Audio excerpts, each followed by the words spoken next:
5 राज्यों के चुनावी शोर के बीच तेलंगाना में कांग्रेस के लिए फिर एक अच्छी खबर सामने आई है। पूर्व सांसद और अभिनेत्री विजय शांति कांग्रेस में फिर से शामिल हो गई है। इस मौके पर कांग्रेस अध्यक्ष मल्लिकार्जुन खड़गे भी मौजूद रहे। इसे बीजेपी के लिए झटका और कांग्रेस के लिए बड़ी राहत की खबर माना जा रहा है। बीआरएस की पूर्व सांसद साल 2020 में कांग्रेस छोड़कर बीजेपी में शामिल हो गई थी, लेकिन हाल ही के दिनों में इनका बीजेपी में सब कुछ ठीक सा नहीं चल रहा था। इससे पहले विजय शांति बीजेपी से इस्तीफा दे चुकी थी और लोकसभा चुनाव हार गई थी। एक्ट्रेस विजय शांति लेडी अमिताभ के नाम से भी मशहूर है। विजय शांति के राजनीतिक सफर की बात करें तो साल 2009 में इन्होंने अपने सियासी करियर की शुरुआत की थी और बीआरएस के टिकट पर मेडक लोकसभा सीट से जीत दर्ज की थी।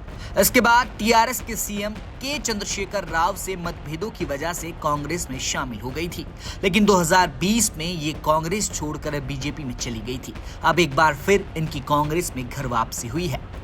तेलंगाना विधानसभा चुनाव को लेकर बीते दिनों हुए कुछ बड़े सर्वे की बात की जाए तो ज्यादातर सर्वे में कांग्रेस आगे नजर आ रही है।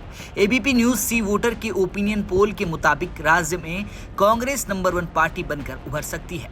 तेलंगाना में कांग्रेस को 48 से 60 सीटें मिलने का अनुमान है। वहीं बीआरएस के खाते में 43 से 55 सीटें जा सकती है। बीजेपी को 5 से 11 और अन्य के खाते में भी 5 से 11 सीटें जा सकती हैं।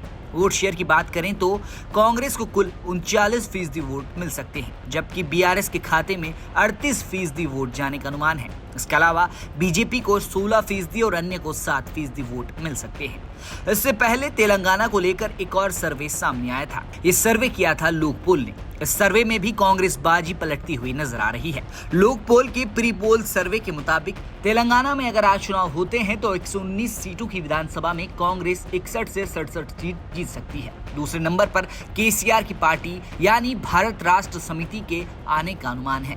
बीआरएस को 45 से 51 सीटें मिल सकती हैं। इसके अलावा एआईएमआईएम को 6 से 8 और बीजेपी को 2 से 3 सीट मिल सकती है। अन्य के खाते में 0 से 1 सीट जा सकती है।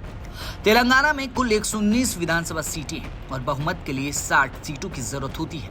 तेलंगाना में हुए 2018 के विधानसभा चुनाव के नतीजों पर नजर दौड़ाएं तो के चंद्रशेखर राव की पार्टी टीआरएस, जो अब बीआरएस है, इसने सबसे ज्यादा 88 सीटें जीतकर सरकार बनाई थी। कांग्रेस 19 सीटें जीतकर दूसरे नंबर पर रही थी। ओवैसी की पार्टी एआईएमआईएम ने 7 सीटें जीती थी। बीजेपी ने एक और तेलुगु देशम पार्टी ने 2 सीटें जीती थी। इस बार की सियासी रणनीति देखी जाए तो कांग्रेस लगातार अपनी प्रतिद्वंदी बीआरएस पर हमले कर रही है ताकि सियासी रणभूमि में जीत का परचम लहराया जा सके। वहीं बीजेपी ने भी तेलंगाना में अब की बार अच्छा खासा जोर लगाया है। पीएम मोदी रैली और रोड शो भी कर चुके हैं। देखना होगा कि ये चुनावी सर्वे सच में कितना तब्दील हो पाता है। तेलंगाना में 30 नवंबर को एक चरण में मतदान होगा और नतीजे सभी राज्यों के साथ 3 दिसंबर को आएंगे। न्यूज़ तक ब्यूरो।